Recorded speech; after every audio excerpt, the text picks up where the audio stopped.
সরকারের দিক থেকে আমরা আশ্বাস পেয়েছি যে ওনারা ইন্স্যুরেন্স কোম্পানির যদি কোনো এখানে সম্পৃক্ততা থাকে যাতে ইন্স্যুরেন্স দিয়ে যতটুকু সম্ভব কভার করা যায়, কিন্তু যাদের ইন্স্যুরেন্স ছিল না সেটা কি হবে? আমরা বিনীত অনুরোধ করব সরকারকে যে এটাকে আইডেন্টিফাই করে তাদেরকে অন্তত সরকারের পক্ষ থেকে যেন এই ক্ষতিপূরণটা দেওয়া হয়। এবং দেশের রপ্তানি খাত সবচেয়ে বড় ক্ষতিগ্রস্ত। যে পণ্য এখানে ছিল সেটা তো পড়া গিয়েছেই, কিন্তু এই পণ্যটার কারণে যেই পণ্যগুলো আমাদের রপ্তানি বাধাগ্রস্ত হবে সেটাও কিন্তু একটা বড় বিশাল বড় রপ্তানির পরিমাণ কিন্তু ওখানে কয়েক হাজার কোটি টাকা হবে। সুতরাং এই ধরনের একটা পরিস্থিতিতে সরকারের সহযোগিতা ছাড়া কোনোভাবেই আমাদের এগোনো সম্ভব না।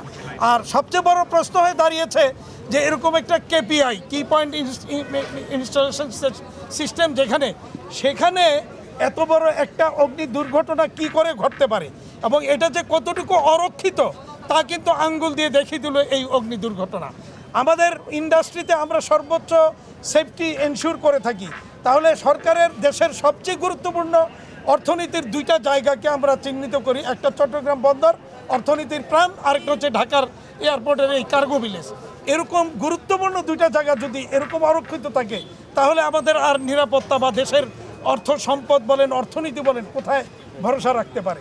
আমরা সরকারকে এই ব্যাপারে প্রয়োজনীয় ব্যবস্থা নেওয়ার জন্য বলবো এবং অনুরোধ করব এখানে পর্যাপ্ত পরিমাণে আগুন নিভাবার ব্যবস্থা ছিল কিনা সেটাকে খতিয়ে দেখার জন্য। আমাদের ইন্ডাস্ট্রিতে আমরা এক তো ফায়ার এক্সটিংগুইশার থাকে, দ্বিতীয়ত আমাদের এখানে পানির নানা রকমের পানির সিস্টেম হাইড্রেন্ট সিস্টেম আমাদের থাকে এবং আমরা সাথে সাথে আপনারা দেখে থাকবেন অধিকাংশ প্রতিষ্ঠানে আমাদের আগুন লাগলে আমরা নিজেরাই কন্ট্রোল করতে সক্ষম হই। তাহলে সরকারের এরকম একটা গুরুত্বপূর্ণ জায়গায় সিভিল এভিয়েশনের কি সেই প্রস্তুতি কি ছিল না?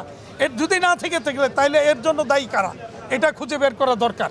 আমাদের যে বহির্বিশ্বে যে সমস্ত ক্রেতারা রয়েছেন তারাও কিন্তু এটা নিয়ে খুব উদ্বিগ্ন এবং একটা ইমেজ ক্রাইসিস তো অবশ্যই ঘটবে যে এত বড় একটা জায়গায় এরকম একটা গুরুত্বপূর্ণ জায়গায় এই ধরনের অগ্নিকাণ্ড ঘটলে তাহলে সারা দেশটাই কি অরক্ষিত কিনা এই প্রশ্ন কিন্তু বহির্বিশ্বে আসবে।